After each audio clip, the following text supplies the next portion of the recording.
रहमानिर्रहीम नहमदुहु व नसल्ली अला रसूलिहिल करीम। अल्हम्दुलिल्लाह, रमज़ान मुबारक का महीना चल रहा है और मुसलमान खुश नसीब मुसलमान रोज़े रख रहे हैं। रमज़ान मुबारक की घड़ियाँ इबादतों के अंदर गुजार रहे हैं।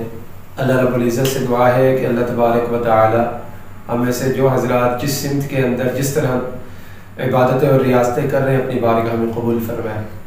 रमज़ान मुबारक की सबसे बड़ी इबादत रोज़ा है और रोज़ा तकरीबन हर मुसलमान ये रखने की कोशिश करता है।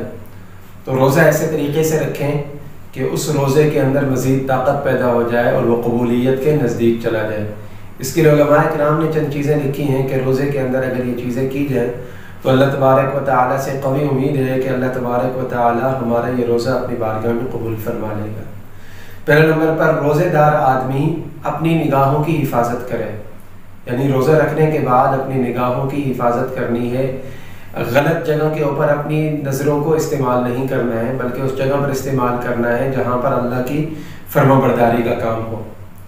दूसरे नंबर पर अपनी ज़ुबान की हिफाजत करनी है। ज़ुबान से झूठ नहीं बोलना और ज़ुबान से बुरी बातें नहीं करनी, किसी की गीबत नहीं करनी, किसी के ऊपर इल्ज़ाम तराशी नहीं करनी, किसी के ऊपर बहतान नहीं लगाना। ख़ास तौर पे आजकल ये जो माहौल चल रहा है सियासत का, तो लोग एक दूसरे के लीडरों को गालियां दे रहे हैं। कोई यहाँ तक के लोग माँ बहन की गाली तक चले जाते हैं।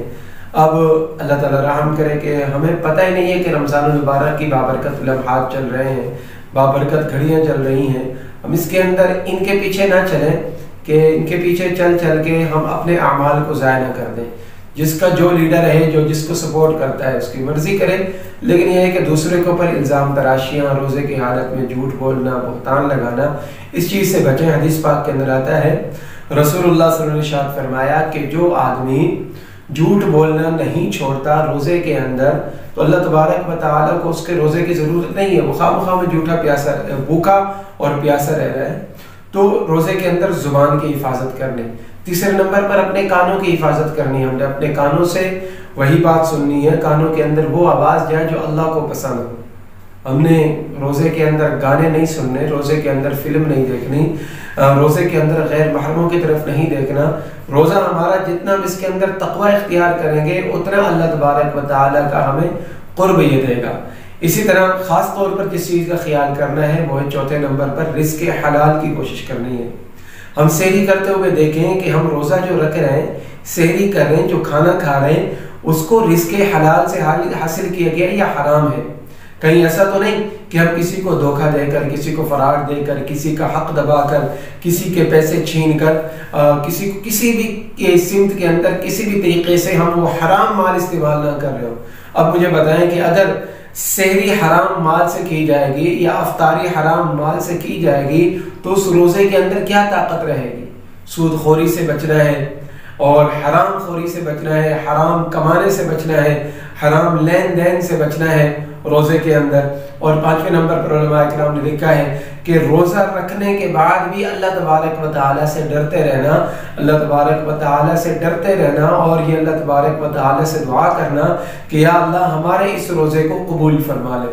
देखिए, अल्लाह तबारक व तआला पाबंद नहीं है कि वो हमारे रोज़े को कबूल करे, ये तो अल्लाह की मर्जी है।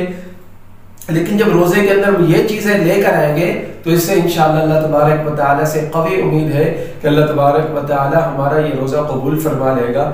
तो ये चंद बातें शेख रदीस रहमतुल्लाह अलैह ने लिखी हैं, तो मैंने कहा आप हज़रात से शेयर कर दूँ।